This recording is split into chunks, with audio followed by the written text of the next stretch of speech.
60 Minutes Rewind. President Trump has been at Walter Reed Military Medical Center for 2 days under treatment for COVID-19. His doctor said today he may be ready for discharge as early as tomorrow to continue his therapy at home at the White House. They've had him on a 5-day regimen of the antiviral drug remdesivir, as well as a mix of monoclonal antibodies, a therapy which is still in the testing phase. More than a dozen people in the president's orbit have now tested positive for COVID. In a video late yesterday, the president reported he's feeling better and predicted he will be back soon. When he returns to the Oval Office, many crises await him, including the wildfires in the West. At least 31 have died in the largest wildfires in California history. The East is defending itself against twice the usual number of tropical cyclones and what may be the highest temperature ever recorded on Earth came in August in the United States. It's a torrid 2020, and it was forecast 32 years ago. In the 1980s, a NASA scientist named James Hansen discovered that climate change driven by carbon emissions was upon us. His graphs of 3 decades ago accurately trace the global rise in temperature to the year 2020. Last week, we had a lot of questions for Hansen. Are these disasters climate change? Do things get worse? Is it too late to do anything? But before we get to the causes, let us show you the effects. Butte County, California, Volunteer Fire Station 61. How long has the fire station been here? About 35 years. And how long have you been here? 28 and a half years. Reed Rankin is chief of what was Station 61. He's spent his life in the community of Berry Creek. He's on the school board and built his home with his own hands. Tell me what your home looks like right now. Nothing but a foundation with metal roof on top of it. It's completely burned out. School burned down? Yeah, completely. All the buildings on it burned down. Nothing left. 15 people died in that inferno the second week in September, north of Sacramento, where the Central Valley folds into the Sierra Nevada. These are fires that nobody, when I started in this business, ever even dreamed of happening in California. Not even close. California State Fire Chief Tom Porter started in this business in 1999. That year, just over 1 million acres burned. By 2007, it was 1.5 million. In 2018, 2 million. This season, nearly 4 million acres have burned so far. Climate isn't the only reason. Decades of aggressively putting out every forest fire allowed brush to pile up like kindling. But the warming climate has intensified heat and drought.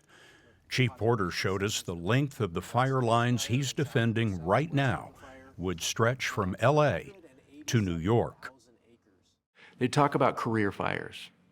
And a career fire was sometimes on the order of 10,000 to 50,000 acres. 50,000, that's crazy. The kind of thing a firefighter would see once in his career. Correct. Once in a career. It dawned on me at one point that career fires are happening every single year. Right now, today, there are 10 fires in California that are 100,000 acres plus, and one that's 850,000 acres plus. 4% of the state has burned in total. The largest fires were ignited by storms, but because the air is so dry, the rain evaporated before it reached the ground, leaving Chief Porter fighting dry lightning. I'm afraid without significant change in the moisture that we get from the atmosphere, we're going to continue to see this getting worse and worse and worse. How much of California can burn? Every acre in California can and will burn someday. California smoke blew more than 2,000 miles to the east and drifted over the Pennsylvania farm of retired NASA scientist James Hansen. His 1988 paper on carbon and climate accurately predicted temperatures up to the far-off year of 2020. Yeah, we're seeing exactly what we expected. But I expected that governments would be wise enough that they would begin to adopt policies to preserve the future for young people. But they haven't done that yet. Hansen is the father of climate change science. For 32 years, he was director of NASA's Goddard Institute for Space Studies. Today, at 79, he runs the program on climate science at Columbia University. What is your forecast for the next 30 years? Well, if we don't change anything, then we're going to continue to see more and more of these extreme regional events because the physics is quite simple. As you add more greenhouse gases to the atmosphere, you increase the heating of the surface. So at the times and places where it's dry, you get more extreme droughts, the fire seasons become longer, the fires burn hotter. But at the times and places where it's wet, you get more evaporation of the water and you get warmer, moist air, which provides greater rainfall, and it's the fuel for storms. This summer, the Atlantic Basin has soaked beneath 23 tropical storms or hurricanes, double the usual number. Death Valley, California hit 130 degrees, now being evaluated as a world record, and Los Angeles reached 120. People ask, are we dealing with a new normal? And the sobering answer is, that's the best case scenario. A new normal is the best case scenario because that sort of means we've got a new situation and we just have to learn how to deal with it. But it's much worse than that. So there are surprises in store, and we're seeing some of those surprises play out now. Michael Mann is a geophysicist whose work on past climate showed today's rate of warming began with the Industrial Revolution. Mann is a lightning rod for deniers, but his research has been verified again and again. Mann is director of the Earth System Science Center at Penn State and a member of the National Academy of Sciences. But there have always been fires in the West. There have always been hurricanes in the East. How do we know that climate change is involved in this? Well, there are a number of independent sort of sources of information, lines of evidence that tell us that this isn't natural, that this is human-caused. Let's look at the big picture, the warming of the planet. A little less than 2 degrees Fahrenheit warming of the planet since pre-industrial time. Now people ask, well, couldn't that happen naturally? Well, it turns out that if you look at the factors that are driving natural changes right now, small but measurable fluctuations in the brightness of the sun, volcanic eruptions, they tell us that Earth should have cooled slightly over the past half century. Here's what he means. In that yellow line at bottom, NASA has measured a steady decline in heat from the sun since the 1950s, but the red line, the temperature of the Earth, has only increased. We can only explain that warming when we include the human factor of increased greenhouse gas concentrations, in particular carbon dioxide from the burning of fossil fuels. Well, the president says about climate change, science doesn't know. The president doesn't know, and he should know better. He should know that the world's leading scientific organizations, our own U.S. National Academy of Sciences, the national academies of every major industrial nation, every scientific society in the United States that's weighed in on the matter. This is a scientific consensus. There's about as much a scientific consensus about human-caused climate change as there is about gravity. That's what President Trump heard last month from Wade Crowfoot, head of California's Natural Resources Agency, which includes firefighting. Because if we ignore that science and sort of put our head in the sand and think it's all about vegetation management, we're not going to succeed together protecting Californians. Okay, it'll start getting cooler. You just watch. I wish science agreed with you. Hey, well, I don't think science knows, actually.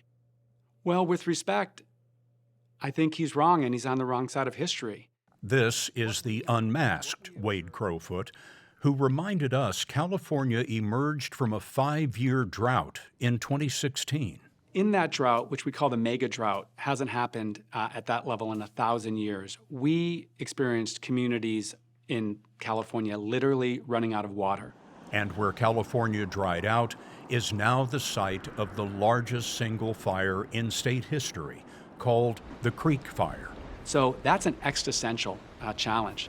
We lost over 160 million trees in the Sierra Nevada mountain range as a result of that drought. The fire that burned the hottest and most dangerous, the Creek Fire, was in the epicenter of that tree mortality. It ran so hot that it created a smoke cloud 50,000 feet in the sky. What was the impact of all the smoke?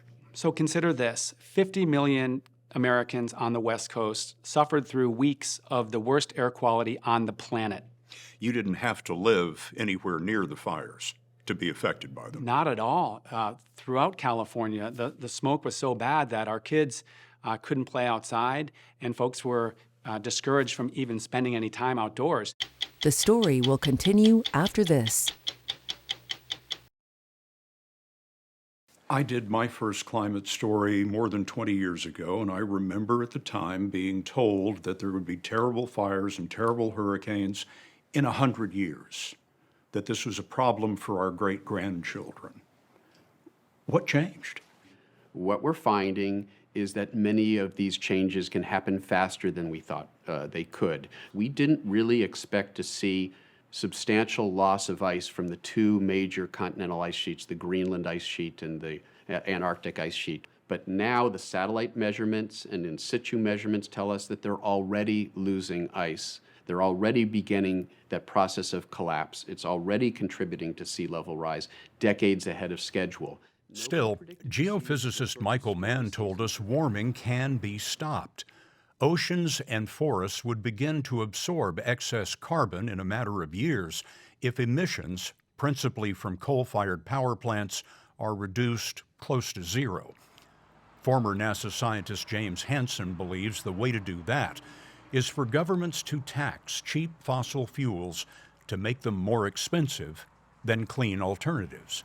They have these wishful thinking agreements like Kyoto Protocol and the Paris Agreement. Every country says, we'll try to do better. That won't work. What we need is to have an increasing price on the fossil fuels and do it in a way that the public will accept. At what point does it become too late? It becomes too late if you get to the point that you cannot stop the ice sheet disintegration. That's the biggest point of no return. We can get to a point where we're going to get several meters of sea level rise out of our control. That's too late. We would lose our coastal cities, and more than half of the large cities in the world are on coastlines. If we don't start to reduce the CO2 in the atmosphere, 50 years from now, someone doing research on this time might look at this interview, and I wonder what you would like to say to them. That's a tough question. I would say we did everything we could, and we're sorry. We're sorry that we failed. But I don't think that's our future. I don't want that to be our future. That's a possible future. We have to recognize that. The worst visions that Hollywood has given us of dystopian futures are real possible futures if we don't act on this problem, the greatest crisis that we face as a civilization.